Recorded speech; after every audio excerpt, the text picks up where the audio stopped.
Hola, buenas tardes a todos. Queremos dar las gracias al Ateneo por recibirnos en este magnífico auditorio. Es un auténtico foro cultural de Santander durante muchas décadas. Gracias al Ayuntamiento por organizar estas jornadas y gracias también a la Asociación de Vecinos de Cueto, que por cierto lleva mucho tiempo trabajando por mejorar la vida de sus vecinos y poniendo voz a las necesidades de su lugar y a través de numerosos actos culturales como este. Repito, gracias a todos por invitarnos a estar aquí hoy en estas conferencias que con motivo del 5º aniversario de la circunnavegación y la presencia de Juan Sebastián Elcano en esta ciudad estos días. Actos como este nos ayudan a conocer más profundamente aquella gesta de la Vuelta al Mundo que cambió para siempre la historia de la humanidad. Soy Miguel Ruiz, soy socio de ACNIE, que es una asociación que lleva varios años rescatando gestas de grandes navegantes y exploradores españoles, algunas veces olvidadas y muchas veces maltratadas por la historia. Una de esas actividades que se propuso ACNIE es replicar la Vuelta al Mundo de Magallanes. Hace 5 años programaron esto y en el año 2019 se inició esta Vuelta al Mundo tratando de cubrir los tiempos en un barco, en un Irving de 65 pies. Y en ello están ahora. Por culpa de la pandemia, el barco está atascado en las Islas Fiji. Tiene previsto salir en estos días hacia la isla de Guam y no va a poder cubrir los tiempos que se programaron en su día. No podrá estar el día 6 de septiembre, por supuesto, en Sevilla. Bastante tiene con regresar, todavía tiene que atravesar las islas Filipinas y atravesar el Índico, que no es una labor muy fácil. Habiendo yo participado en una de estas etapas, la travesía del Atlántico, de Las Palmas a Río de Janeiro, Lorena Gutiérrez y Santiago Sierra me propusieron que hiciera una exposición explicando mi experiencia.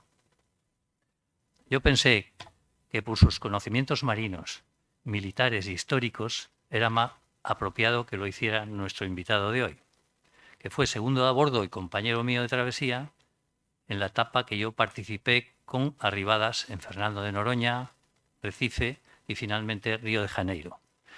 Posteriormente, él se quedó en Río de Janeiro cuidando el barco, preparando la siguiente etapa y fue capitán en la etapa que fue de Río de Janeiro hasta Buenos Aires, que creo que fue bastante dura por los temporales que les azotaron. De las tertulias que compartimos en el barco en aquellas tardes, él me contaba que estaba finalizando el libro que hoy presenta. Y yo, curioso por naturaleza, a mi llegada a España, le llamé y le insistí que me enviara un ejemplar. La verdad que el libro me gustó mucho.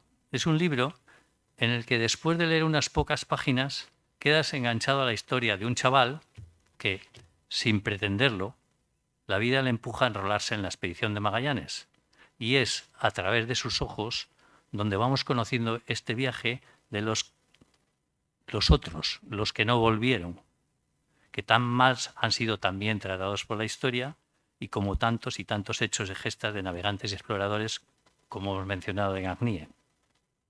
Si yo tuviera que definir el libro, diría que es un libro realmente entretenido, pero la característica más importante es que invita a la curiosidad. Después de leer ese libro, yo seguí leyendo cosas que se referían a este viaje. Nuestro invitado de hoy, Francisco Ruiz de Aldereguía, nació en el Ferrol y es miembro de una larga tradición de marinos, con abuelos nacidos en Filipinas y ultramar. Entonces la Armada tenía apostaderos en las provincias de ultramar. Debido a la profesión de su padre y a la de él, marinos ambos, vivió en distintas localidades de Galicia y del resto de España.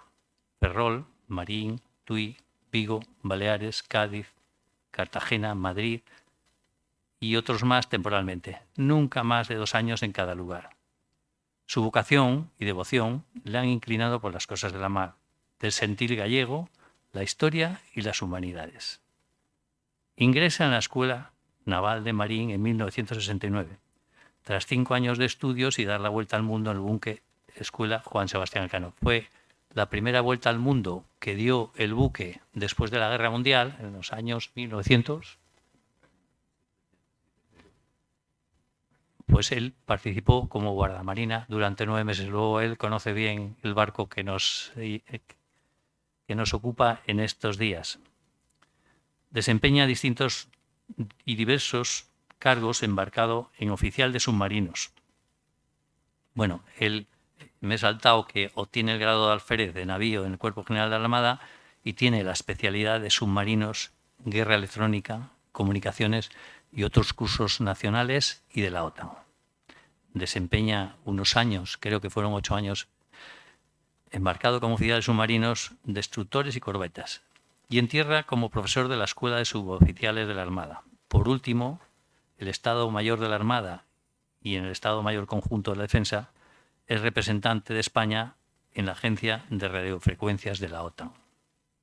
En posesión de la encomienda de San Hermenegildo y de varias condecoraciones al mérito naval, es diplomado en Geografía y Historia. Con el grado de capitán de fragata pasa voluntariamente a la situación de reserva y se incorpora a la vida civil ejerciendo su actividad en diversas empresas de la que es fundador, enfocadas todas a la gestión de sistemas de calidad y medio ambiente, con aplicación de nuevas tecnologías y la innovación y desarrollo de ideas. En 2002 abandona el mundo urbano y se va a vivir a la Ribera Sacra, donde reside en la actualidad. Él está allí con la pretensión de generar una corriente de pensamiento y actuación en el medio rural como lugar de conservar y cuidar. Es creador de empresas para la repoblación forestal, proyectos sobre centrales térmicas con biomasa forestal, organizando cursos, seminarios sobre la sostenibilidad y el desarrollo rural con la Universidad Internacional de Méndez Pelayo e impartiendo ponencias y moderando mesas redondas. Ha desarrollado otras actividades culturales en el mundo con referentes al grave problema de subsistir ante el empuje de la economía monetizada. Entre sus actividades actuales se señala la de escribir. Ha publicado sobre esas materias: el negociado de pesca, legislación y técnicas pesqueras, apuntes de meteorología náutica. Había que presentarla a nuestro amigo Arteche. Cuaderno del Románico en la Ribera Sacra, que es un relato antropológico y espiritual sobre ese lugar. Las tierras lejanas, que son 2 volúmenes, yo las he leído los 2, de la historia novelada sobre la conquista de las Marianas, el Pacífico, el Galeón de Manila. Y Los 2 caminos, que es la novela que nos ocupa, historia novelada de este viaje de Magallanes, de la nao Trinidad y el encuentro con China. En preparación tiene otra historia sobre la batalla de Rande en 1702, al inicio de la Guerra de Secesión, y otras colaboraciones como artículos de prensa, conferencias. En su última actividad marinera ha estado navegando 3 meses en el Atlántico en el proyecto Tras la Estela de Magallanes y Elcano, que es el viaje que yo estuve con él, la asociación ACNIE, y lo demás cuenta lo que hizo la Armada en el Maluco, que mandaba Hernando de Magallanes. El tema que nos va a hablar en esta conferencia es un poco extenso, pero yo he considerado pertinente cada una de las cosas que cuento de él. Entonces, yo le doy la bienvenida a mi tierra, a Cantabria. Bienvenido, Francisco. Todo tuyo.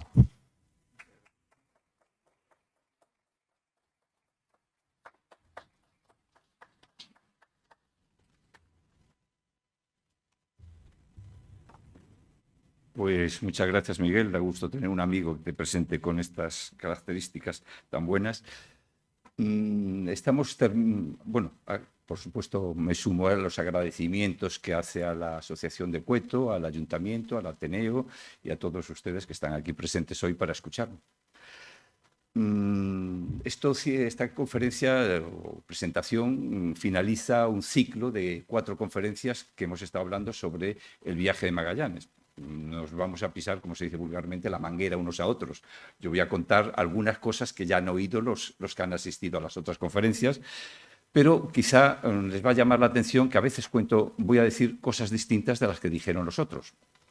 Pero bueno, eso es el interés de la historia, ¿no? Que cada día se descubren nuevas cosas, cada día hay nuevas ideas sobre eso, aunque los documentos estén ahí, pero tenemos distintas visiones de verlo o de interpretar lo que nos quisieron decir nuestros mayores. Pues antes, para empezar,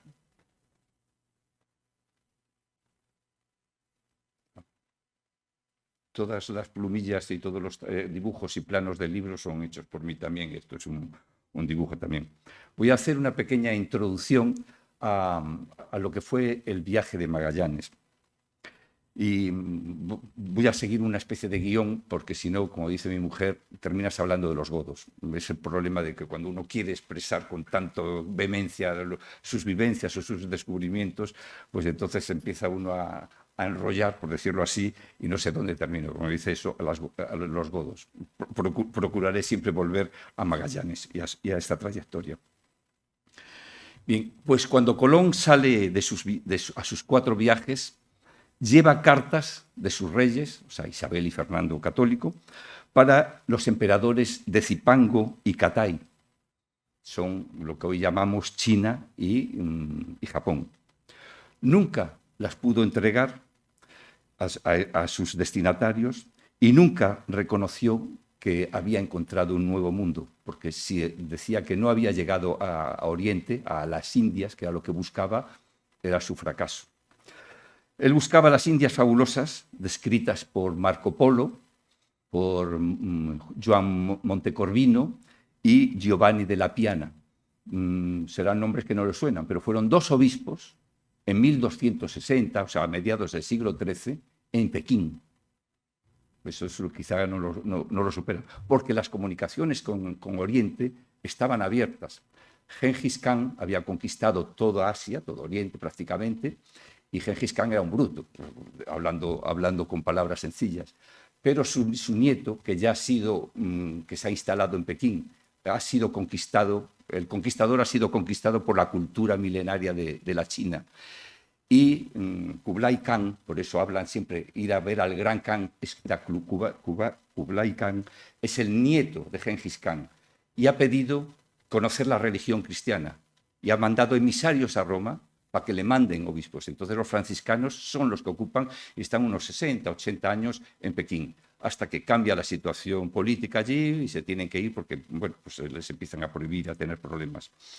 Pero no fueron esos solos los viajeros. Hay un Benjamín de Tudela, que sale de ese pueblo, es de origen judío, que viaja por Oriente, y además por Oriente también había viajado Alejandro Magno en el siglo IV antes de Jesucristo. O sea, en el siglo antes de nuestra época, Alejandro Magno estuvo a punto de conquistar la India. Bueno, de hecho, conquistó una parte, y los griegos estaban allí. Y los griegos han escrito muchos viajes y han escrito de lo que era la ruta de la seda y cómo se podía venir, y se abrieron los caminos. Después las circunstancias cambiaron, como nos contaron ayer. Los turcos otomanos se apoderan del imperio de los mongoles, porque se había establecido, se podía hacer esa comunicación porque existía lo que se llamó la Pax Mongola, igual que en Europa hubo la Pax Romana. Bueno, ahora no le llamaríamos Pax a las regiones romanas imponiendo orden, pero se podía hacer comercio, se podía viajar como se puede hacer ahora, en otras circunstancias, pero era así. Bien, pues Colón, en su 4º viaje, ya no solo lleva cartas para los 2 emperadores con los que se tenía que encontrar, sino también lleva una carta para Vasco de Gama, que debe de andar por allí, por aquella zona, para que Vasco de Gama tenga mucho cuidado de que él va como representante del rey de España, no vaya a tener problemas con él, que él va allí a hacer sus negocios como están ellos, que esa parte no está definida. Bien, el problema de Colón en su 4º viaje es que se pasa 2 años y uno de ellos, o sea, entre que va, viene y vuelve, ya está enfermo, está muy mayor, y se recorre, durante un año está recorriendo lo que es la costa desde Yucatán, en Centroamérica, hasta Panamá. Se tira un año navegando por allí. Cada vez que ve un agujerito dice, el paso. tiene que encontrar el paso, no lo encuentra. Los indios hablan de que hay otro océano, pero él no lo ve ni lo percibe. Pero, sin embargo, su instinto marinero la ha hecho ir a ver, a buscar el pasar, porque no entiende qué es lo que está pasando. Lo que le está pasando es que se ha encontrado islas donde esperaba ver ya Zipango y los tejados dorados y tal, indios desnudos, islas pobres que no tienen lo que él estaba buscando, oro, comercio, las especies, se está encontrando. Su sueño de llegar a las Indias antes que los portugueses, que llevan 100 años intentándolo, dando la vuelta a África. Esa es la ventaja que tiene. O sea, Colón, cuando se presenta a los Reyes Católicos, viene presentando un proyecto que los portugueses ya habían rechazado.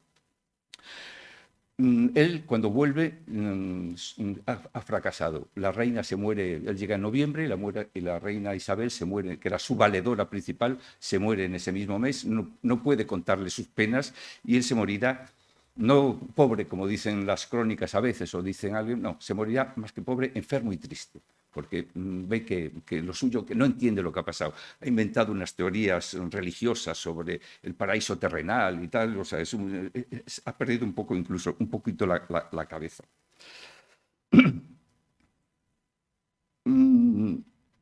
Cuando mueren los dos, la antorcha de seguir buscando ese paso la va a coger Fernando el Católico. Pero Fernando el Católico va a ser regente, viene Cisneros, va a ser regente, y viene Juan Felipe el Hermoso y Juana la Loca, vaya nombres que tienen nuestros reyes. Esto dura un tiempo y vuelve a ser regente. Y en esas regencias que tiene, él recupera la búsqueda del paso. Y tanto interés tiene él en Fernando el Católico en buscar, porque era el proyecto que tenían los dos reyes, Isabel y Fernando, de llegar a las Indias. Era tanto es eso, que él se reúne con los principales pilotos que hay en ese momento. Se reúne, pues son nombres que nos suenan a todos. Se reúne con Vicente Yáñez Pinzón, con Diego Bastidas, con Alonso de Ojeda, con Juan de la Cosa, con Sebastián Caboto. Los reúne, los convoca y toma las decisiones él directamente. O sea, el rey con los pilotos, que digamos que eran funcionarios de segunda o tercera categoría, no eran ni nobles ni nada, pero mostrando el interés que tiene en que ese proyecto siga adelante. Incluso hay dos pilotos importantes, más que pilotos, son directores de exploraciones, que son Andrés Niño y Gil González Dávila, que después de que Núñez de Balboa en este tiempo ha descubierto que hay un mar, que efectivamente Colón tenía razón, que hay un mar al otro lado de Panamá, en 1513 todo eso vuelve a recuperar. Hay que llegar, hay que buscar a las Indias, porque claro, aquello, de momento lo que se ha descubierto allí no está dando nada, ¿no? Lo único que está dando es un gasto, y bueno, aparecen cosas, pero no es tan interesante como parecía. Lo interesante son las especias. Bien, pues Andrés Niño y Gil González Dávila son dos exploradores que siempre nos dijeron que Núñez de Balboa había pasado los barcos atravesando el canal. No, son estos, pero no pasan los barcos, pasan el material que van a llevar los barcos, o sea, los clavos, el ancla, la cordelería, la brújula, todas esas cosas que ellos en la otra parte del Pacífico nadie se las va a poder fabricar. Y allí construyen los barcos, con la orden de que hagan exploraciones a 1000 leguas de la costa, que se alejen para ver si ya encuentran ya las famosas Indias saliendo desde Panamá. Y eso ocurre justo cuando está saliendo, por ejemplo, la expedición de Magallanes, casi salen simultáneamente. Unos van a Centroamérica y otros van a dar la vuelta. Porque previamente Fernando el Católico reorganiza la casa de contratación de tal manera que esa reorganización, primero la casa de contratación la va a convertir en una escuela también, aparte de las muchas otras funciones que tiene, escuela de pilotos, para que todos los pilotos tengan la misma doctrina, por decirlo así. Además, van a construir, basándose a imitación de los portugueses, lo que se llama el patrón real. El padrón real. El padrón real es cada vez que viene un piloto o viene un capitán con datos y con información de las costas que ha descubierto o visto en América, lo vierten allí y van construyendo un mapa reconstruyendo todas estas nuevas zonas que se van explorando.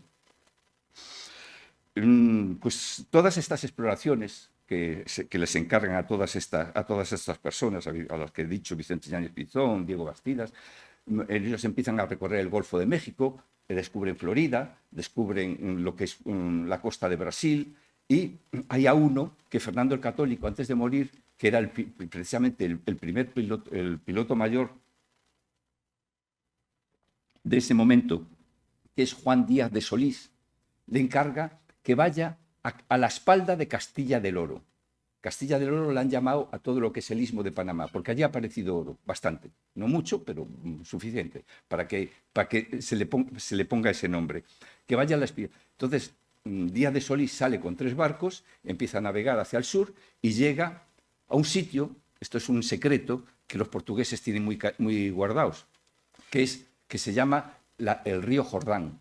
El río Jordán no va a ser otro sitio que que después que Solís le va a llamar el río Dulce. Solís muere allí, como nos contaron ayer, porque tiene la imprudencia de bajarse, porque los indios lo llaman, se baja y se lo comen. Y la expedición fracasa y regresa fracasada contando lo que ha pasado, que ha sido horrible lo que han visto. Bien, pues los expedicionarios de Solís a aquel río la han llamado Dulce, porque no es el paso, parece, porque es una boca de 100 y pico kilómetros de ancho y parecía que era ya el paso para pasar a otro sitio, pero en cuanto entran ya ven que es agua dulce y que no es río. La expedición de Magallanes va a llegar allí le van a llamar el río de Solís, en nombre de eso, y más tarde va a ser lo que hoy llamamos el río de la Plata. Bien, entonces tenemos que ha habido una serie de fracasos buscando el paso. Y estamos en esta situación cuando llega Magallanes a la corte del jovencísimo y recién llegado, porque lleva un año en España, encontrándose con todos los problemas, no habla el español, o sea, tiene muchos problemas, Carlos I. Y Magallanes, frente a como nos lo ponen en todas las películas de los vídeos que nos están poniendo últimamente, y las pseudohistorias literarias que nos cuentan, no llega enfadado con su rey, como nos cuentan. Bueno, algo enfadado sí estaba, pero no ese es el motivo principal que le lleva. Él tiene un proyecto, ha estado en las islas en la conquista de Malaca por los portugueses, ha estado, le han encargado con otros 3 barcos que vaya hasta las Islas de las Especies para ir directamente a buscarlas y ya no tener ningún otro tipo de intermediario. Su barco se ha naufragado y se ha tenido que volver a España. Pero uno de sus amigos, que se deben la vida mutuamente en la conquista de Malaca, uno le ha salvado la vida, otro, que se llama Francisco Serrano, se ha quedado allí. Y desde allí le escribe cartas. De una manera o de otra le hace llegar cartas de que ha encontrado las islas que están allí, que pertenecen a España, y se lo cuenta. Entonces Magallanes empieza a lucubrar su posibilidad de ir por el oeste como quería Colón, buscar ese paso. O sea que ya tenemos un personaje importante. O sea, conoce Oriente, es capitán, tiene experiencia de mando y además no viene solo. Quien lo presenta a él es un señor que se llama Cristóbal de Haro. Cristóbal de Haro es un comerciante de Burgos, rico, además socio de los 2 grandes banqueros de Europa en ese momento, son los Fugger y los Welser, perdón. O sea que está muy bien relacionado. Incluso se casa con la hija de uno de ellos, con una sobrina de Jacobo Fugger, que es sería el botín de Europa en aquel momento, ¿no? En términos de Santander.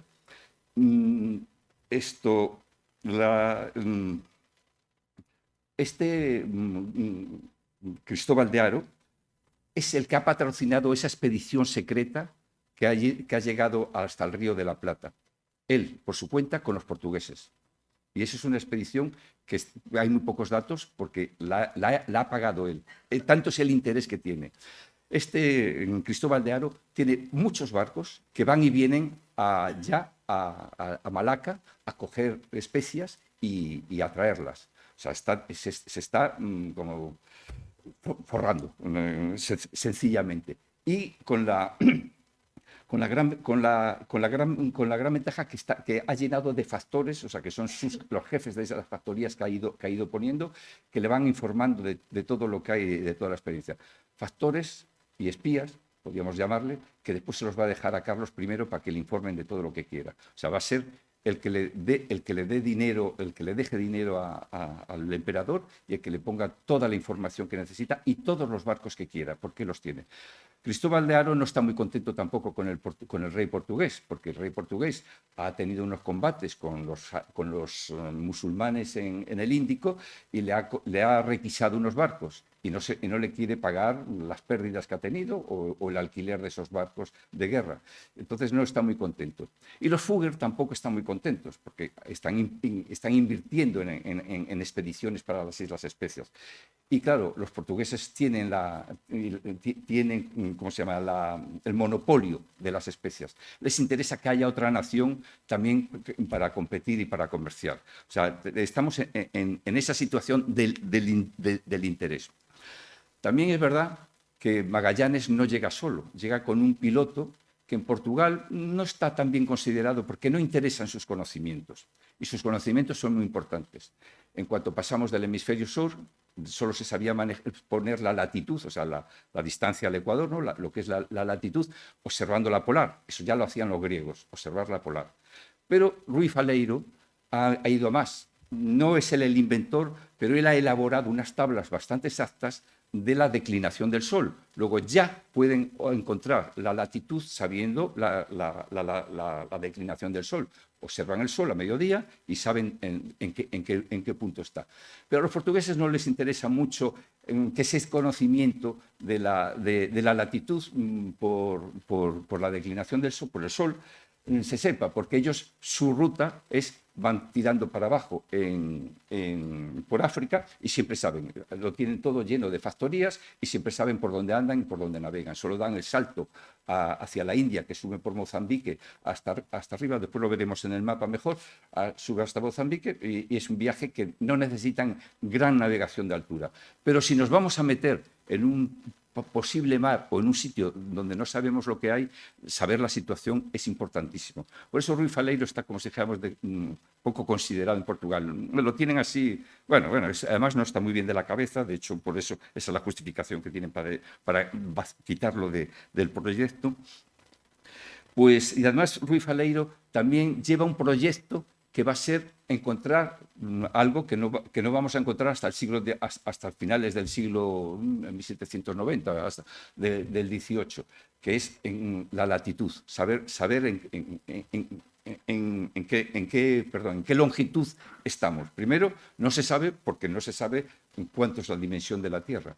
Pero él ha elaborado una doctrina por las efemérides astronómicas. Es decir, si el Sol va a coincidir o Júpiter va a coincidir con la Luna en tal meridiano a tal hora aquí, en donde estoy yo ahora, en este momento, y yo sé la que hay, que eso va a ocurrir en Lisboa, yo si calculo la diferencia, sé dónde estoy, por longitud. Pero no le funcionó, porque claro, los instrumentos de aquel momento pues, eran muy malos y los errores que le daban eran terribles. Pero bueno, él quería experimentar eso. Bien, esto al emperador le llama la atención y le gusta. Entonces él dice, Cristóbal de Haro dice, yo pongo todo el dinero, pongo los barcos, pongo todo. Le dice, no, esto es mío.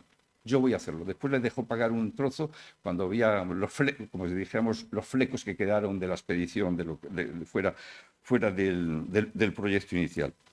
Y con esto,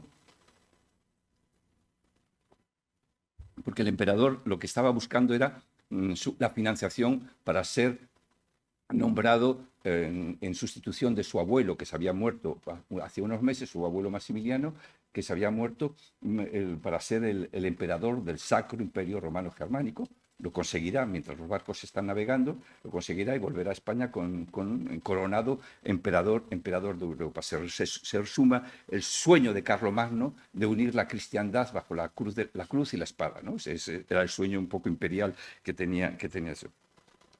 Y con esta introducción, sin llegar a los godos, lo que he querido decir es que el viaje de la escuadra del Maluco, comandada por Fernando de Magallanes, era un hito más en un proyecto de Castilla, de Europa, de la humanidad. Era un proyecto de Estado, ahora le llamaríamos un proyecto de Estado, que llevaba, cuando llega Magallanes, que llevaba casi 30 años, veintitantos años, casi 30 años, intentando cumplirse. ¿Por qué no se llegó a cumplir? Bueno, pues vamos a tener problemas después cuando llegan allí, con el volver.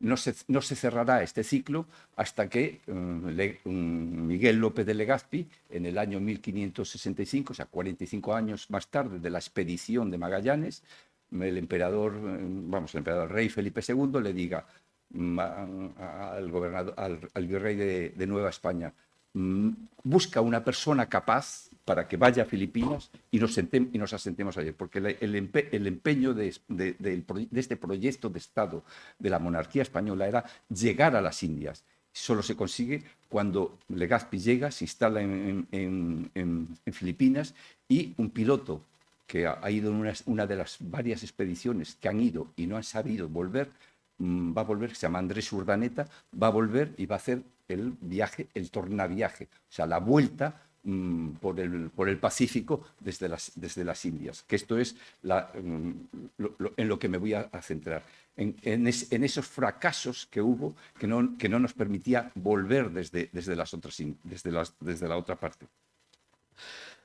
Pues este proyecto universal que permitió el abrazo del mundo por los pueblos ibéricos, los portugueses por un lado y España por otro, esto es lo que ha contribuido en España. Por eso, al final veremos unas diapositivas que voy a poner en el que cuando un francés nos diga: ¿y España qué hizo por la humanidad? Decimos: pues esto, lo que me enseñaré al final, porque los franceses nos lo han dicho muchas veces. ¿España qué hizo por la humanidad? A mí eso me duele. Esa frase, cuando la he leído, muchas veces me ha dolido. Bien, pues en esta sala no me queda más remedio, por cuestiones de tiempo, dar por sabido cómo transcurrió el viaje de 3 años de la expedición de Magallanes, porque nos lo han contado estos días y, bueno, me voy a centrar precisamente en los acontecimientos en los que cómo todo este proyecto de exploración que se llamaron los viajes exploratorios o los viajes menores, como todo este proyecto, lo que le costó a Castilla en hombres, en barcos y en dinero y en tiempo, porque los barcos aquellos que se iban a las exploraciones no hacían comercio. Y se podía comerciar. Allí necesitaban de todo, desde vino, libros, armas. Allí no había nada, había que llevárselo. Y de allí traían cosas muy interesantes, traían perlas, traían el oro que se iba encontrando, especias y maderas muy ricas. O sea, que había un comercio, que empezaba un comercio rico. El que iba a explorar no hacía comercio, iba a buscar nuevas rutas. Bien, pues voy a hacer especial mención de uno de los barcos que fue en la expedición de Magallanes, que era precisamente la Trinidad, porque todo el mundo más o menos sabe que Juan Sebastián Elcano regresa con la Victoria y se han escrito ríos de tinta sobre esta historia. Y sin embargo, muy poca gente conoce que después de Magallanes, quien termina la expedición y quien era el jefe de la expedición era un burgalés que se llamaba Gonzalo Gómez de Espinosa. No era marino, pero había ido de alguacil en la flota. Pues este Gonzalo Gómez de Espinosa es el que va a tomar las grandes decisiones de en qué dirección ir un barco y el por qué ir en uno siguiendo la ruta de los portugueses y otro intentando cruzar el Pacífico, como lo había dicho el emperador. No lo había dicho expresamente, porque no sabían, cuando salieron, no sabían exactamente a dónde iban, ni lo que podía pasar allí. Se les quedó un poco abierto. Pero el emperador decía, vais y volvéis por el mismo camino a contarlo. Más o menos había dicho algo parecido. Por lo menos esa era la intención, o así lo interpretaba Gómez de Espinosa. Por eso Gómez de Espinosa intenta el viaje intenta volver por el Pacífico en vez de seguir la ruta de los portugueses, que ya era una ruta explorada, y que Juan Sebastián Elcano lo hizo muy bien, llegó, y claro, tenemos que todos los días, todas estas presentaciones, oigo Juan Sebastián Elcano y los 18 que llegaron. ¿Y los otros? Pues de los otros es de los que voy a hablar. ¿No? Las naos que salieron pues fueron la Trinidad con 62 hombres, la San Antonio con 57, la Concepción con 44, la Victoria con 45 y la Santiago, que era la más pequeña, con 31. Las vicisitudes de ella y la lista de tripulantes fueron 239. Esto era una cifra, todas las cifras de las tripulaciones no las sabemos, porque no tenían Excel, sencillamente. Entonces cada uno hizo una lista, hay unas listas en un sitio, hay listas de pagamento, listas anteriores, posteriores. Pero más o menos la de Navarrete, para mí, es la más seria y la que más confirma. Pero el emperador les había fijado 239, y que eran los autorizados por su majestad. Pero, sin embargo, aparece otra lista, que aparecen después en diversas situaciones que van pasando en la que aparece mucho de esos de la lista esta de 26, aparece mucho. Luego, yo creo que el número de tripulantes que fueron 265, con algunas dudas, por supuesto, pero más o menos esos fueron. ¿Qué les fue pasando? La Trinidad va a ser capturada por los portugueses y hundida. La San Antonio desertó y llegó a Sevilla. La Concepción fue quemada por las propias tripulaciones después de un incidente muy gordo que ahora contamos. La Victoria es la única que arriba a Sevilla, y la Santiago naufraga pues, por la costa atlántica argentina después de San Julián. Tiene ahí un naufragio. Bien, pues la siguiente transparencia. ¿Cuál es la situación, el estado de la tripulación al final del viaje? Los autorizados ya dijimos que eran 239 autorizados. Las relaciones de embarque y pagamento nos pueden salir desde los 247 a los 265 hombres. No son importantes las cifras, pero mucha gente pues, le gusta saber, como los de Cueto, saber que iba el suyo. Pues ahí aparecen muchos nombres repetidos y nombres que no sabemos, que no se repiten o que están mal transcritos. Bueno, pues las dudas que tiene siempre. Bueno, pero tampoco es que sea muy importante. Bien, en la San Antonio van a regresar, como se escapa en el estrecho de Magallanes, van a regresar 55 hombres. En la Victoria van a regresar 18, los 18 que llegan, pero como decía el ponente de ayer, hay 3 indios, también tres nativos de las Islas de las Especies que se han traído, que han llegado, pero como son indios y esclavos, pues no entran en la contabilidad. Por eso es una de las dudas siempre que hay en las listas que se hacen. Yo, si tengo un esclavo y me lo dejan, como se decía, asentar, pues el esclavo va a ir trabajando, el esclavo va a tener un sueldo, y yo, que soy el amo, me voy a quedar con el trabajo, el salario de mi esclavo. Pero si no me lo dejan asentar, el esclavo va en el barco, pero sin embargo no entra en la contabilidad de los pagamentos. O sea, por eso es todas las dudas. Pero sin embargo después pasa algo con ese esclavo y aparece el nombre, pero sin embargo no aparece en otras listas. Por eso son todas estas dudas que hay. Pero bueno, esto es lo que hay, no hay otra cosa. Y como además no tenemos los papeles de la expedición, ahora lo cuento por qué. Cuando la Trinidad es capturada y hundida, los portugueses se quedan con todo. Los portugueses es donde han aparecido todos los documentos de Magallanes, los que han aparecido, los tenían los portugueses en el tombo de Lisboa. Bien, decíamos que regresan en la Victoria entre 18 y los 12 que se quedan en Cabo Verde. De la Trinidad regresan 5 he puesto, pero quizás sean 6. Ahora diré por qué. Fallecidos en total son, podemos decir, porque ahí van haciendo una lista de los que van muriendo y dicen 147, pero no son todos, porque cuando la Trinidad se va, se lleva a un portugués que han encontrado allí con su familia y no dicen, y la familia se muere. Al portugués cuando llega le van a cortar el cuello, pero no están incluidos. O sea, que hay gente que se incluye, no se incluye, porque no siempre, además, en las situaciones que estaban en los de la Trinidad es que no pudieron ni fondear porque no tenían ni fuerza y van a estar escribiendo los nombres de los que iban falleciendo. Pues no tenían ni esa capacidad. Y los desertores y desaparecidos, entre unas cosas y otras, pues son 12. Bien, pues yo no, lo que no pretendía era hacer una presentación necrológica, ¿no?, del viaje, ni irlos contando. Pero bueno, un poquito vamos a ir viendo cómo fue pasando y los sitios donde peor lo pasaron por las circunstancias que tuvieron que recorrer. El primer muerto de todos, por decirlo así, es un ejecutado. Es un maestre de la nao Concepción que ha hecho una violación. Se lo acusa por somético, es lo que dicen las crónicas, sométicos, es decir, porque ha intentado o ha violado a un grumete, a un paje.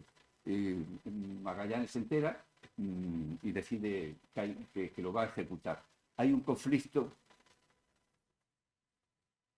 Perdón.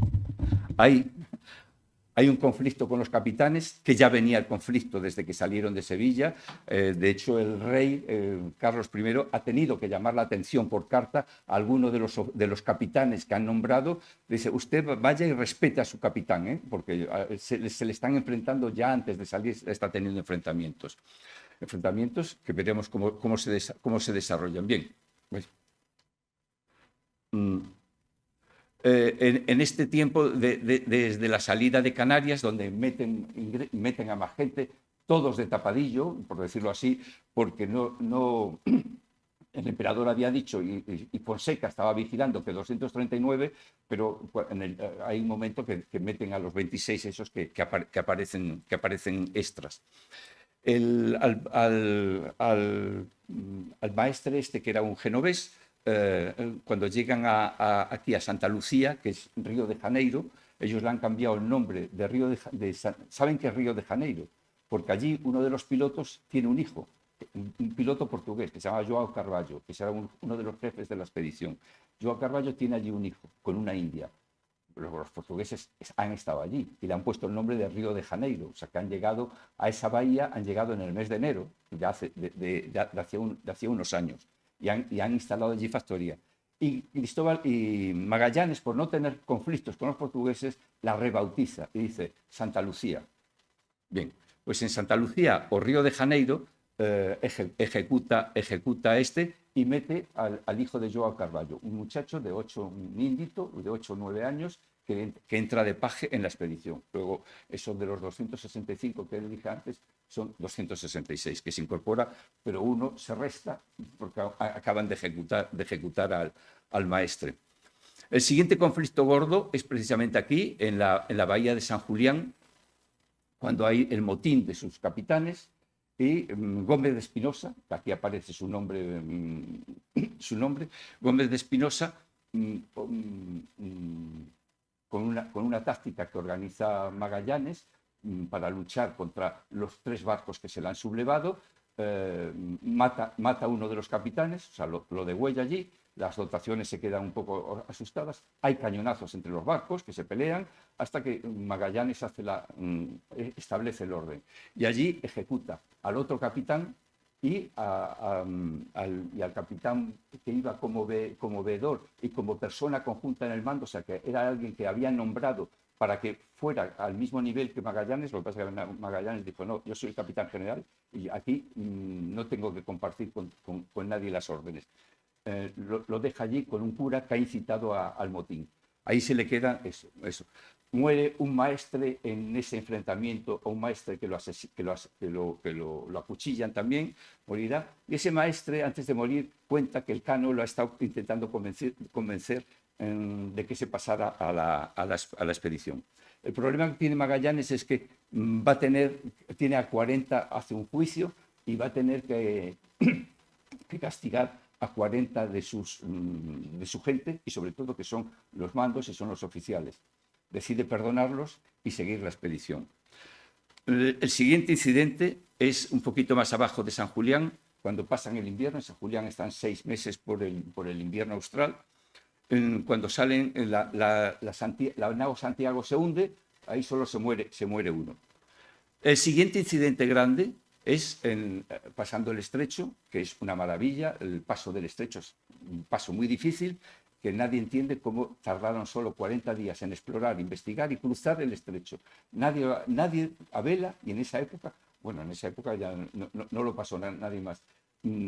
Ha sido capaz de pasarlo con unos vientos y unas corrientes de 8 o 12 nudos en contra, y con unos vientos en esa dirección, yendo hacia el oeste, casi siempre en contra. ¿Cómo lo han pasado? Asombroso.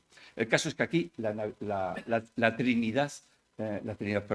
San Antonio se escapa y se vuelve a España, con los 55 que hemos nombrado, que hemos dicho, que he señalado antes.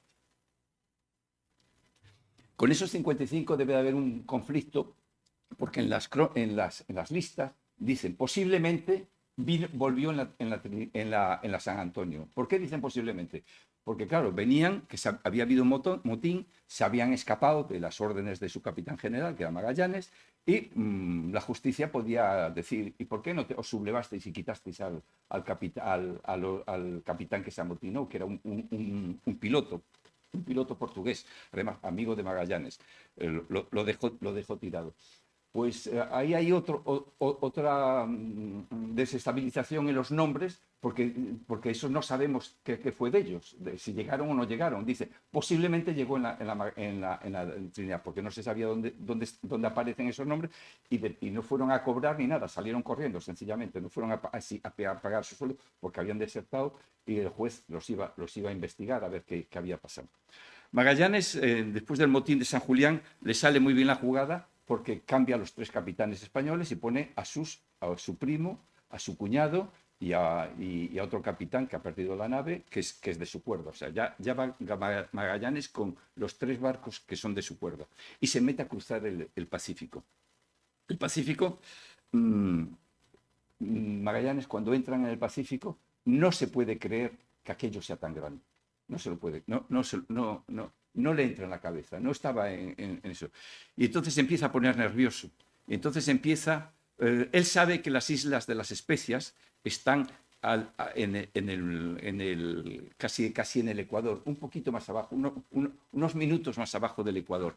Y él se tira a buscarlas y ve que aquí no llega. Y llega a los 14, y cruza el meridiano, que dice la gente, ¿por qué cruza el meridiano? Bueno, pues porque para empezar, navegar por el Ecuador es muy difícil, porque allí hay las calmas ecuatoriales, hay tormentas que saltan de un lado o de otro, es una zona posiblemente de tifones, es una zona muy incómoda para los navegantes. De hecho, cuando hicimos Miguel y yo el cruce del Ecuador, pues lo pudiste comprobar, como es un cielo encapotado gris, un día viene un temporal, otro día es una calma tremenda, los vientos te saltan de un lado, y es un sitio que a los navegantes no les gusta estar ahí. Sube a los 14 grados porque él piensa que dice, caray, pues yo me he debido de colar, voy navegando, me voy a colar por aquí y voy a encontrarme con África, porque es que el mundo no puede ser tan grande, es que no le entra en la cabeza. Por eso, esto es una opinión mía, porque todo esto a lo mejor en el diario de Magallanes está, pero como no lo tenemos, por eso, mi opinión mía como marino y como navegante de vela, o sea, por eso se sube a los 14 grados, porque dice, por lo menos si voy navegando por aquí, me voy a encontrar con Malaca o con esto, porque lo dicen. Lo dice uno de sus cronistas, dice que a lo mejor encontraba la isla de Trapobana, que era esta aquí, lo que es Malaca o Sumatra, que no sabían si era una isla o era una península. Vamos, para mí creo que es una explicación bastante lúcida para decir por qué se va. Y además tiene mucha suerte. Yo conozco mucho el Pacífico, porque yo vivo muchas veces en el Pacífico, en la isla de Guam, precisamente. Todo esto está ahí, es la Melanesia, y sobre todo la Micronesia, todas las islas de Palaos, Chup, bueno, pues un montón de llena de atolones. Posiblemente se hubieran quedado los barcos ahí, hubieran chocado, porque claro, tienen que navegar y se van a encontrar con islotes que no saben ni dónde están, y sobre todo islotes que no velan, o sea, que no salen, que no se les ve. O sea, sin embargo, todo el Pacífico Norte está limpio. Y entonces suben arriba y se encuentran con la isla de Guam, que va a ser el 5 de marzo. Y va a ser el día que se encuentran los pueblos de Europa con los pueblos de la Oceanía. Es el primer encuentro. No fue un encuentro agradable porque hay unos incidentes. Les van a llamar las Islas de los Ladrones porque tienen incidente, cuando el primer nombre que le pusieron fue las Islas de las Velas Latinas, porque los reciben todos los chamorros, que es como se llaman los habitantes de Guam, bueno, nombre puesto por nosotros, pues los reciben y parece estupendo. Les traen frutas, les traen tal, pero les traen en el barco y se empiezan a llevar todo. Los tienen que echar a tiros y después hay un incidente que matan a 7. El Cano hace poco ha estado en Guam el año pasado, cuando coincidió con esas fechas. Allí estaban, bueno, mi familia, en Guam, parte de mi familia, una hija mía, y aún siguen dolidos con los 7 que mataron los de Magallanes. Es que hubo un incidente casi diplomático por culpa de aquellos 7 que en esta época tuvieron que matar los de la expedición de Magallanes.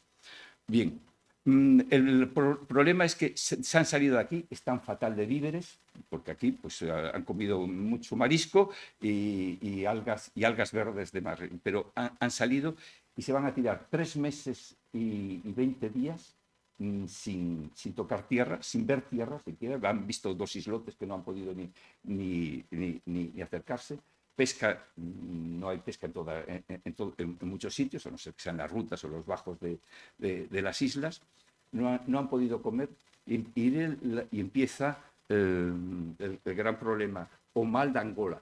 O mal de Angola es el escorbuto. El escorbuto empieza a partir del mes sin tomar alimentos frescos, empiezan los primeros síntomas. A los 3 meses, la boca a la mayoría se les ha puesto así con los dientes, unos dolores por todas partes en los huesos, no pueden comer y muchos se mueren porque no pueden tragar del hinchado que se les queda la boca. Y pierden 20 y tantos hombres. Digo 20 y tantos porque en realidad en la travesía se les mueren 22 por ahí. Pero después hay algunos que no se recuperan, a pesar de llegar a Guam y tomar alimentos frescos, se siguen muriendo porque ya no son recuperables. Bien, pues ahí tenemos un motivo grande de...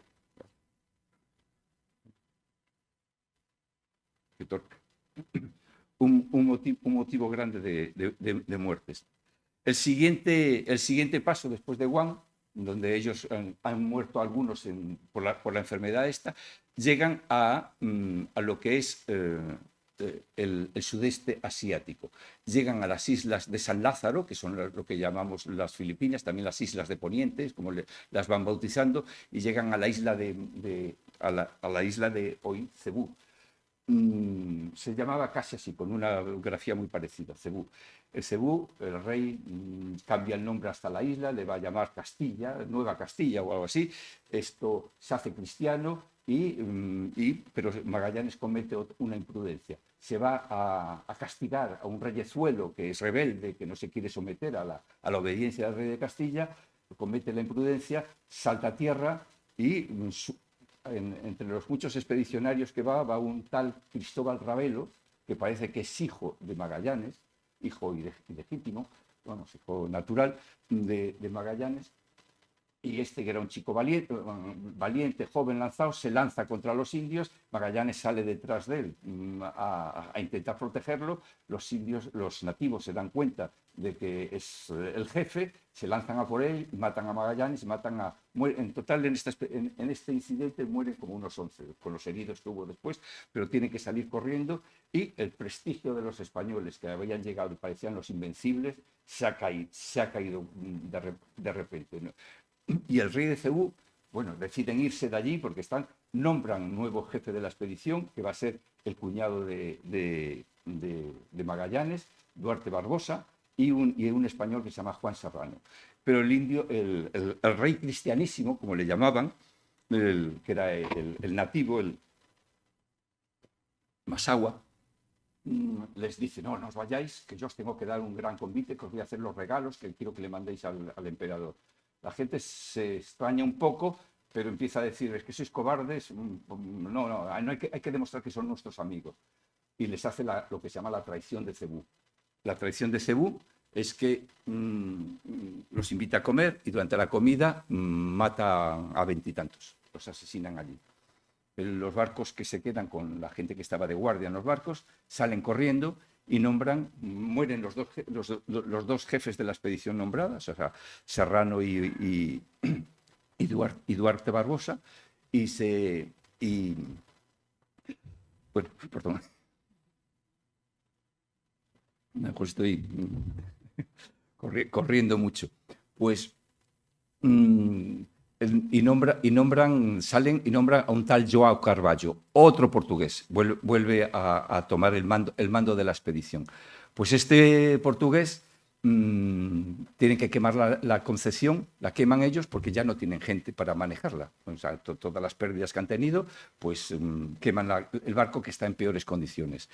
Y João Carvalho hace una cosa extraña, se empieza a pasear por las islas. En vez de ir a las Molucas que están aquí, tampoco saben exactamente dónde están, porque Magallanes se lo ha callado, porque claro, es su gran secreto, que está por allí, empiezan a dar vueltas, llegan a Borneo, aquí pierden unos hombres, otros se les escapan, empiezan a dar vueltas y están casi 6 meses dando vueltas por aquí hasta que capturan un par de pilotos, o sea, de navegantes por ahí, se dedican a la piratería, roban, asaltan, están haciendo una cosa porque tienen que comer también, no les venden sitio y les da un poco de miedo también desembarcar en un sitio que les vuelva a pasar la misma historia. El caso es que a João Carvalho lo destituyen y en ese momento se nombra a Gonzalo Gómez de Espinosa jefe de la expedición. Entonces Gonzalo Gómez de Espinosa pasa a mandar la Trinidad. Ya dijo desde el principio que él no era marino, él era un señor de Burgos y iba de alguacil, o sea, como dijéramos, del jefe de disciplina de la escuadra. Y nombran a un maestre que se llamaba Juan Sebastián del Cano, no el Cano, sino del Cano, lo nombra capitán de la otra nave, de la Victoria. Y ya con estos, desde el momento que se ponen estos, es cuando piden a un piloto que les ayude, a un piloto nativo, y los lleva a las Islas de las Especies, que llegan de esta manera. Vienen desde arriba, desde Filipinas, llegan aquí y van directamente a la isla de Tidore. En la isla de Ternate, que son las Islas de las Especies, son unas islas redondas, volcánicas, pequeñitas, que tienen de diámetro 12 kilómetros. Y una altura, por ejemplo, la de Tidore, a la que llega la expedición, tienen una montaña en medio de 1.700 metros. O sea que es prácticamente un cono puesto en medio del mar. Y está llena de clavo. La otra de arriba lo que tiene es vainilla. La otra, cada una está especializada. ¿Por qué es especializada cada una? No lo sabemos.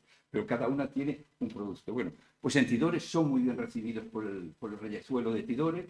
Les abre las manos, les da todo el clavo que necesitan, llama a todos los demás nativos y todos quieren ponerse a la sumisión del rey de Castilla, porque no quieren nada con los portugueses. Los portugueses han debido de estar allí y los portugueses vienen tratando muy mal a los nativos. Los portugueses vienen de hacer eso mismo por todo Guinea y claro, se han enfrentado con tribus con tribus negras que son muy salvajes y han tenido que meter mano dura para poner disciplina, poner orden y que lo respeten.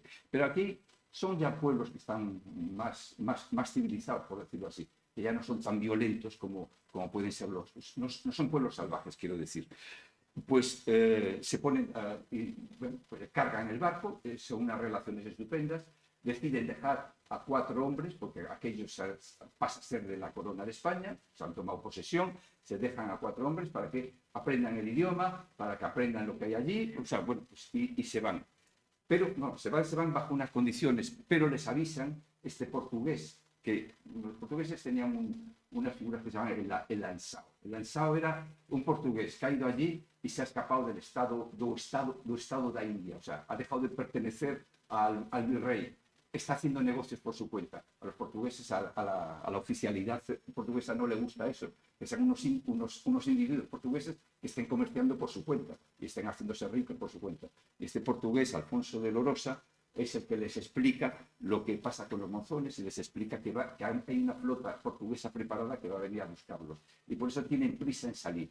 La prisa en salir sale deciden el día de la salida y el veintitantos de diciembre la Victoria van a salir los dos y en el momento de salir la Trinidad hace agua, se tiene que quedar. Y se decide, Gómez de Espinosa decide, escápate, van a venir los portugueses, nos vamos a tener un disgusto, por lo menos que alguien vaya y lo cuente. ¿Y por qué sale la Trinidad por aquí? Porque es la ruta que conocen. Están un poco asustados porque han estado 3 meses y pico atravesando el Pacífico con viento a favor y dicen, ¿y ahora cómo cruzamos para allá? ¿Cómo lo vamos a hacer? O sea, hay un cierto temor a regresar. Pero Gómez de Espinosa no está muy convencido. Él quiere cumplir las órdenes del emperador, ir y volver y contarlo. Y el caso es que la Victoria se le ordena salir y sale con los vientos propicios, el monzón, porque aquí lo que funciona son la influencia del monzón, no son los vientos alisios, que es lo que es en todo el Pacífico y el Atlántico, en esas latitudes, sino son los vientos del monzón. Y en ese momento, en diciembre, el monzón está soplando en esta dirección. Entonces él coge y sale a navegar. La Victoria va a tardar 2 meses en salir de esta zona, porque aquí, en estas islas, que tienen clavo, que es un producto muy rico, que vale tanto como el oro, el peso, el oro es el mismo que el peso en especias. Pues esto... Perdón.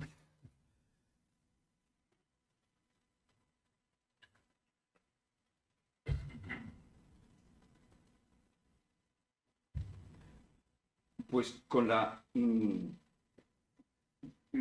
son islas muy pobres porque solo hay clavos, son unas islas volcánicas y casi no hay otro producto. Hay 3 gallinas y dos bueno, patatas no, pero vamos, poca comida para alimentar una dotación que eran unos casi 100 hombres, para proveerlos para 3 meses o 6 meses a unos barcos. El Cano se va a la isla de Timor, que es una isla grande, con productos, allí compra vacas, compra tal, la dotación se alimenta, se enriquece y tiran el viaje. Y van a tardar 7 meses en llegar a Sevilla, pasando hambre, pasando mucha necesidad y pasando mucha. Y entonces ahora en la Trinidad arregla el barco y en vez de salir en noviembre, como salió en diciembre, como salió eso, sale 4 meses después. El viento ya ahora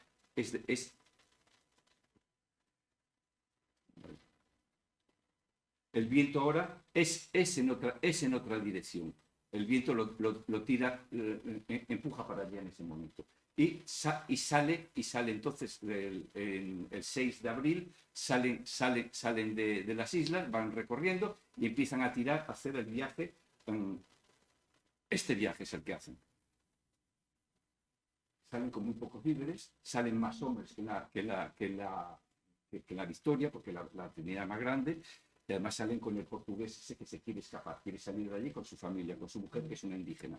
Bueno, pues sale y empieza a navegar en la dirección apoyado por los monzones. Pero el régimen monzónico tiene una duración, tiene hasta aquí.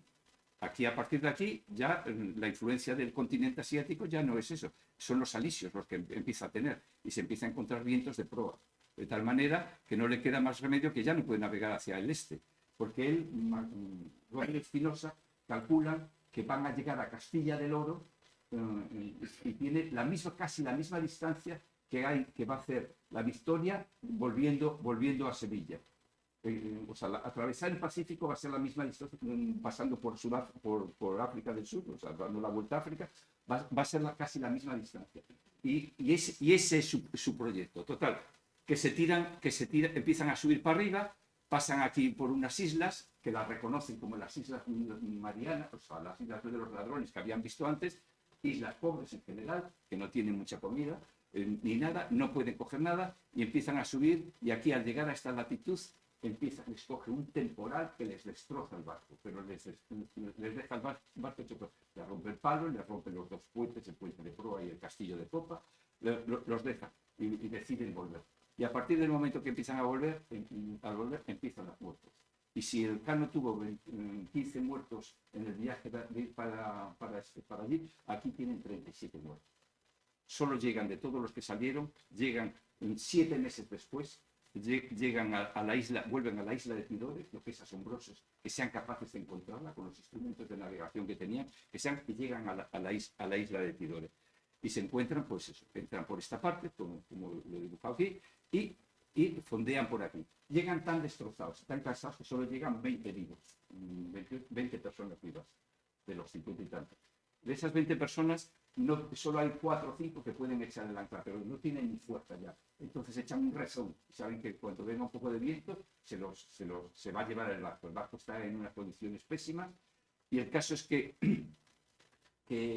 pasa por allí un barco nativo, lo reconocen, le dicen, le mandan una carta, mandan al escribano que llevan a bordo, que vaya a pedirle pues se enteran de que los portugueses, 10 días después de haber salido de ellos de la isla de Tidore, de la isla de Tidore, han llegado, han cogido a los 4 que habían dejado, los han cogido prisioneros, les han quitado todo, y los portugueses están haciendo una fortificación aquí en la isla de Ternate, y bueno, el gobernador, el capitán portugués manda una galeota, o sea, un barco a remo, los cogen, entran allí, los de la Trinidad dicen que pensaban que los venían a matar, y los otros los ven tan destrozados, tan hambrientos, tan mal, que no les hace nada. Pero eso sí, los cogen, los traen prisioneros, traen el barco prisionero, lo arrastran y lo traen hasta precisamente la isla,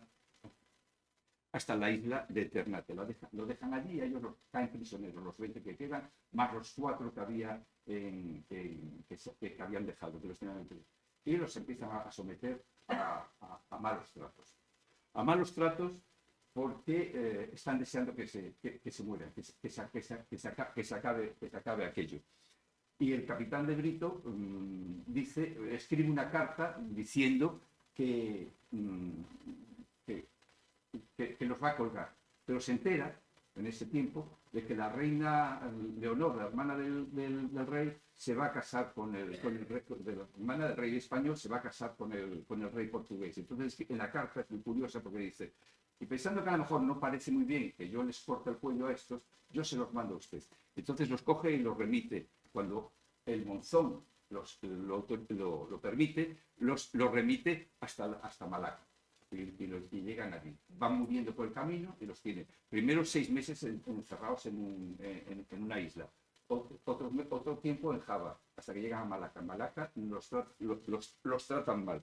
De tal manera que, esta es la expedición, que Gonzalo Gómez de Espinosa, en su carta al rey Carlos I desde la prisión de Cochín. Cochín está en la India, era la capital del estado de Brasil, donde estaba el virrey portugués, y le pide un auxilio el 22 de enero de 1525. O sea, el Cano ya hace 3 años que ha llegado a España. Y dice, él escribe así, anduve arando la mar por más de 7 meses.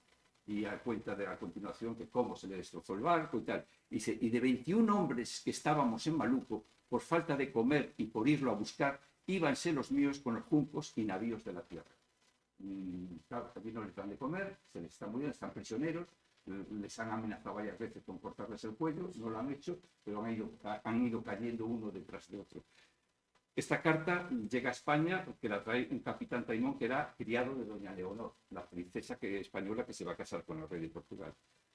Esta es la carta de Espinosa que se conserva en el archivo de Indias. Y hay otra carta, el manuscrito de Leiden, que aparece años más tarde, dice, viaje de un hombre portugués que fue con Magallanes. Y dice, del Moluco llegaron 30 y murieron 37 en el viaje. Llevaron la nao y la gente a la fortaleza donde fueron bien tratados. Y estuvieron 4 o 5 meses, hasta la avenida de Monzón, sobre Malaca, y cuando llegó, el capitán mandó que se embarcasen a los que quisiesen ir. No es verdad. El capitán que dejó prisioneros la lleva al calafate, al carpintero, que le interesaba para que le cuidaran sus barcos. O sea, no dejó irse a todos. Y dice, con algunos hacia Malaca, de Malaca a la India, se separaron y casi todos acabaron, pocos y pocos tornaron a España. Dice que fueron bien tratados. No es verdad.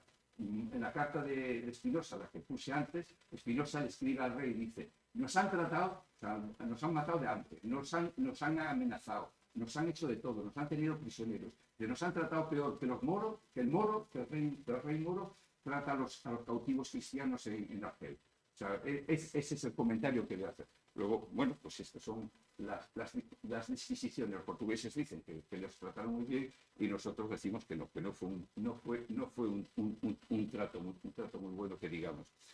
El caso es que al final de todos aquellos hombres solo llega, hay un marinero que se pone como vimos antes, dice, se iban a buscar, íbanse con los navíos, íbanse los míos con los juncos y navíos de la tierra. Son marineros experimentados y los portugueses algunos los cogen para pilotar sus barcos que tienen allí, en vez de utilizar nativos que preferían ir con españoles. Pues algunos de esos, mi novela está basado en la vida de uno de estos que se ha quedado allí pilotando. ¿Qué le pasa a este personaje? Los portugueses acaban de descubrir un país curiosísimo que le empiezan a llamar China. No saben aún qué es Catay y el Zipango que hablaban las crónicas. Le empiezan a llamar China. Y es el gran descubrimiento de un país que tiene hasta seguridad social en aquel momento y con un ejército organizado y con unas cárceles y con una estructura social perfecta. Un país donde no hay hambre. Es curioso, y que todo es abundante, todo está bien cuidado, todo es perfecto. O sea, los portugueses no se lo pueden creer que haya una civilización tan grande, mucho mejor que la europea. O sea, se quedan asombrados. Pues el libro está basado precisamente después, es el cuento, la historia del encuentro de esos países. ¿De dónde sacó toda esa información? De los portugueses, porque lo tienen. Porque los portugueses tienen toda esta información, porque ellos han estado viviendo. Hay las cartas de los encarcelados, porque han tenido conflictos con los chinos han encarcelado a muchos, y desde las cárceles han escrito cartas contando cómo se vive en las cárceles, lo que ven, lo que han visto. Pues son historias que van contando, que para nosotros es un mundo desconocido, totalmente. Pues ya voy acabando, que es que no sé yo cómo vamos. Vale. Vamos fatal, lo siento. Pues nada, entonces únicamente terminar diciendo que toda esta expedición lo que nos vino a hacer es que el mundo conocido en la antigüedad pues era esto.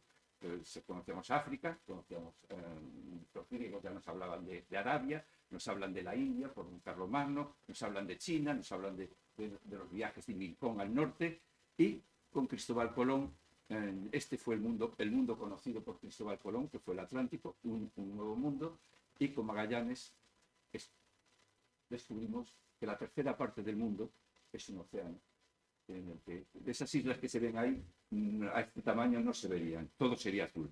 Se ve que por allí, por aquella zona de allí, es California, aquí están las islas del Japón, y esto es un poquito de Australia. Esto es el Pacífico, el descubrimiento que hizo Magallanes. Por eso digo que cuando le digan los españoles que habéis hecho por la humanidad, pues abrazar al mundo. Esto es parte de la globalización y de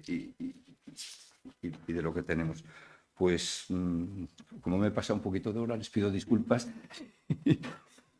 Y nada, y muchas gracias. Si quieren preguntar algo, pues estoy a su disposición.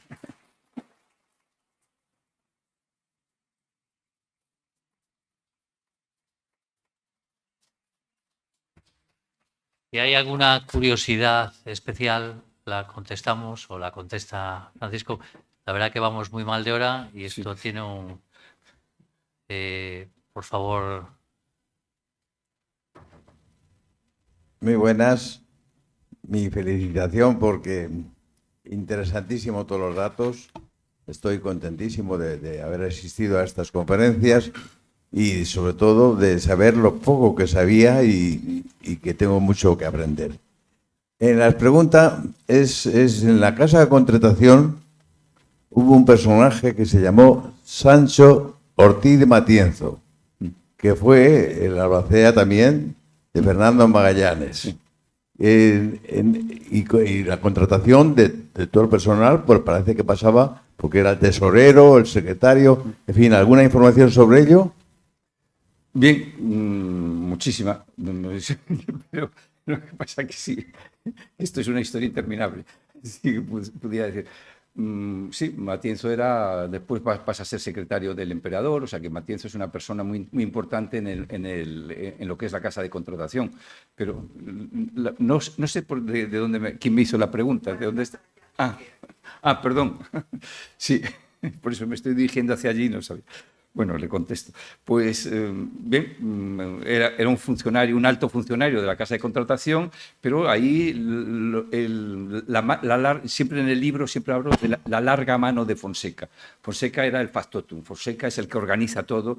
Fonseca no quiere que se le vaya de las manos este experimento con los portugueses y de hecho la expedición es importante saber que el 50, casi más de la mitad de la dotación, de las tripulaciones que iban, eran extranjeros. Por eso digo que es un proyecto de la humanidad. Yo tengo, he empezado hablando de Castilla. Castilla es la que hace esto. Nadie le va a negar, y en estas conferencias he oído que cuando los portugueses quisieron que España y Portugal hiciéramos una actividad conjunta, una celebración conjunta de este quinto centenario, decía, ¿cómo lo vamos a aceptar si era portugués? Esto fue una expedición española. Vale, de acuerdo, fue una expedición castellana. Yo ahora tengo compañeros míos, que uno es de Alicante, otro de Valencia y otro es de Cataluña. Yo a ellos, en este momento, no les puedo decir, tú calla, no digas nada porque tú no eres de Castilla. Los de Castilla somos los de Galicia, los de Santander, los de Andalucía. Tú no. Ya hoy en día pertenecemos a una unidad superior que se llama España, porque Carlos I nunca habló de España, siempre habló de las Españas como algo poético, pero él era rey de Castilla, rey de Aragón, rey de conde de Cataluña, no sé qué de Borgoña, bueno, tenía todos sus títulos y en todos sus capítulos iba haciendo. El asunto es ese, que ya somos de una entidad superior, pero hoy en día ya somos de otra entidad superior que se llama la Unión Europea. Y en la expedición, portugueses no sabemos ni cuántos iban, porque se colaron como gallegos, como vascos, como cualquier otra. De hecho, hay uno que se llama Fernando de Burgos en el pagamento y dice, Fernando de Burgos, que es portugués. O sea, que explica que es portugués. Dice, y es de los que se les dijo que no, porque cuando se vio que iban tantos portugueses, se echó a muchos, pero se los volvieron a meter otra vez. Por eso las listas están todas alteradas, no sabemos cuántos fueron. Y dice, pero dice, se ha consultado al consejo para ver si se le hace paga. Se le dio paga. Se le dio paga a pesar de que era de los portugueses que habían dicho que no podía ir. O sea, iba con otro nombre, que se llama se puso, me echan como no sé qué de Portugal, ahora vengo como Fernando de Burgos. O sea, y así hubo muchos. Por eso lo de Matienzo, pues sí, era el gran organizador de todo eso, pero siempre bajo la mano poderosa de Fonseca, la larga mano. Por eso cuando Fonseca se entera de que han condenado a su hijo, que no se sabe si a Juan de Cartagena era su hijo o era sencillamente su sobrino, es lo mismo, se enfada muchísimo, no encarcela, pero le quita a la mujer de Magallanes el sueldo, la deja encerrada, le hace una prisión atenuada, digamos así, pero el caso es que tal, y está muy enfadado, y borra el nombre de Magallanes. De hecho, en las anteriores conmemoraciones Magallanes no se mentaba. Y yo ahora lo que digo es, la expedición primero fue castellana, después podemos decir que es española, y después ahora podemos decir que es europea. Porque mucha gente había italianos, venían muchísimos, eran los mejores pilotos, franceses venían 30 y tantos, hay turcos, griegos, hay de todas las naciones de Europa. Es un proyecto europeo, es un proyecto de la humanidad. Y nadie nos va a sacar el mérito. Igual que hoy pasa con la NASA, nadie les va a sacar a la NASA o a los americanos el mérito de haber sido los que han hecho las exploraciones al espacio. Nadie se lo va a quitar. Pero es un proyecto que decimos, el hombre ha llegado a la Luna. hacemos así. Pues en esta expedición de Magallanes la podemos hacer un proyecto de la humanidad. El hombre ha cruzado los mares y ha dado la vuelta al mundo y ha unido las culturas, eso. Y aquellas convivencia que había en el siglo XII o antes de conocerse los pueblos, pues esto es una recuperación. Bueno, De ahí viene esto que hablábamos de que es posible abrir la caja de los truenos que ha abierto Zacarías y podríamos hablar de los visigodos todavía, ¿no? Desgraciadamente no hay tiempo, hay que dejar la sala. Afortunadamente, como dije al principio, es un tema que invita a la curiosidad entonces invitaremos a Francisco, a Paco, que venga otra vez a España. Iremos a buscar a la Ribera Sacra. Y mientras tanto, tenemos aquí pues, a Elisa, tenemos aquí a Chencho Riancho y otra gente que puede ir cubriendo nuestras necesidades curiosas mientras Paco vuelve. Muchas gracias a todos y hasta otro día.